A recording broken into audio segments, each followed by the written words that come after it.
You used to be the first one to reach out. Every single time. You texted good morning. You checked in when someone was quiet. You remembered their bad days, their appointments, their worries. You showed up not because anyone asked you to, but because that's just who you were. And then one day, quietly, without any announcement, you stopped. No drama, no explanation. You just stopped texting first. And here's what nobody tells you about that moment. It was not a weakness. It was not cold. And it definitely was not you giving up on people. It was intelligence. Because smart people do not stop texting first because they stop caring. They stopped because they finally started paying attention. They noticed the patterns. They felt the imbalance. And their mind, that sharp, aware, deeply feeling mind, said, enough. Today, psychology is going to explain exactly why the smartest, most emotionally aware people are always the ones who go quiet first. And by the end of this video, you might finally understand something about yourself that you've never been able to put into words. Stay with me because reason number 3 is the one that changes everything. Reason 1. Smart people notice what others ignore. There's a psychological concept called metacognition. It simply means thinking about your own thinking. And research shows that people with high emotional intelligence do this constantly. They do not just feel things. They observe their feelings. They analyze their patterns. They notice when something is off. So while an average person might keep texting, keep trying, keep showing up without ever questioning why, a smart person starts to see the data. They notice that they always text first. They notice that responses come slow or feel hollow. They notice that the energy they pour out never quite comes back. And unlike most people, they do not ignore that data. They trust it. Psychologist Daniel Kahneman spent decades studying how humans process information. He found that most people operate on autopilot, reacting emotionally without reflection. But a small group of people are wired differently. They pause. They analyze. They adjust. And adjusting in relationships sometimes means going quiet. It is not an emotional shutdown. It is emotional intelligence in action. Reason 2. They understand the cost of one-sided effort. There is something neuroscience discovered that will stay with you. When you reach out to someone, and they do not respond or respond without real effort, your brain does not just feel disappointed. It registers that moment as a social threat. Researcher Naomi Eisenberger at UCLA found that social rejection activates the exact same region of the brain as physical pain in the anterior cingulate cortex. In other words, being ignored hurts your brain the same way a broken bone does. Now, most people experience this pain and keep reaching out anyway, hoping things will change. But smart people recognize something critical. Repeating the same behavior and expecting different results is not loyalty. It is self-punishment. They understand that every unanswered text, every one-sided conversation, every effort that disappears into silence has a cost. Not just emotionally, but neurologically. And protecting your brain from repeated social pain isn't being cold. It is being wise. So they stop. Not in anger, not in bitterness, just in quiet, clear self-awareness. Reason 3. Their attachment system has been rewired by experience. This is the reason that changes everything, because it goes all the way back to the beginning. Psychiatrist John Bowlby spent his life studying attachment, the invisible bonds we form with people, and how those bonds shape every relationship we have as adults. What he found was both beautiful and painful. The way people responded to you when you were young became your relationship blueprint. If your reaching out was met with warmth, you learned connection is safe. But if your reaching out was met with silence, inconsistency, or disappointment, you learned something very different. You learned that needing people was risky. And here's what makes smart people different in this story. They do not just repeat the blueprint blindly. At some point, they become conscious of it. They recognize the pattern.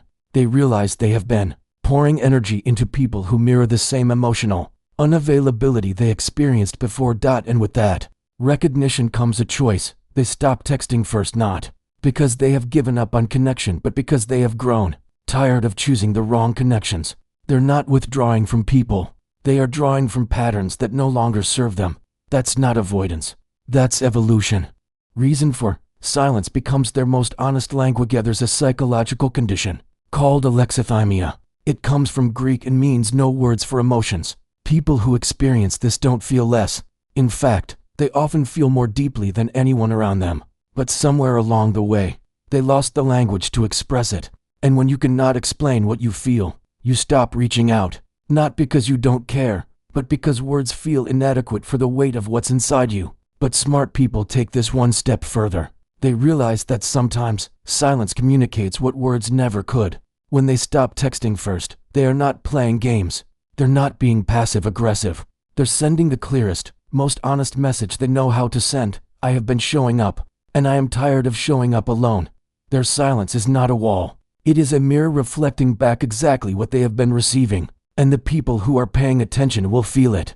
The ones who are not, that answer is information too. Reason 5. They are reclaiming something precious. Their own energethus is where psychology meets something almost spiritual. Researchers Edward Deci and Richard Ryan developed what's called self-determination theory, one of the most respected frameworks in modern psychology. They found that every human being has 3 core needs to truly thrive: autonomy, competence, and relatedness. Most people assume that when someone stops texting first, they have given up on relatedness, on connection, on belonging, on people.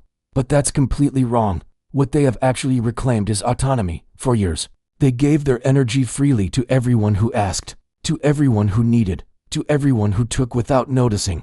And in doing so, they quietly lost control over something precious: their own attention, their own emotional bandwidth, their own peace.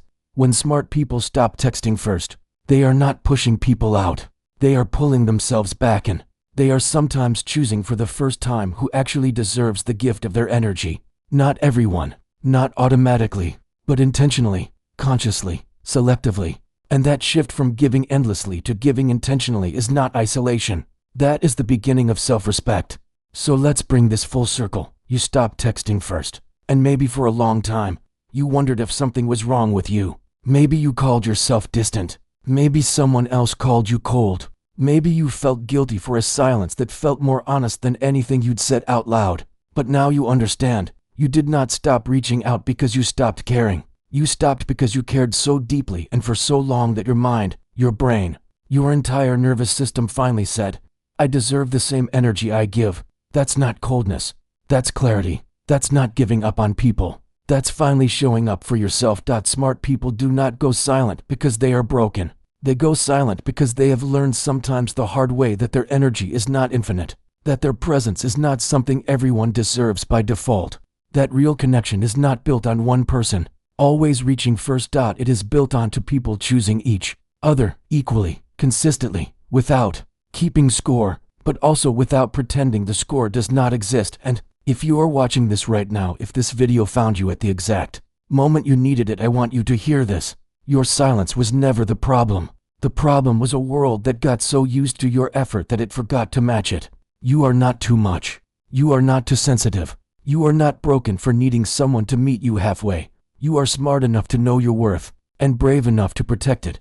If this video spoke to something you have been carrying silently, subscribe to Mind Awareness Hub, because there's more psychology behind who you are than you have ever been told. And if you have ever felt completely drained after being around people, even people you love, the psychology behind that might surprise you more than anything in this video. I will see you there.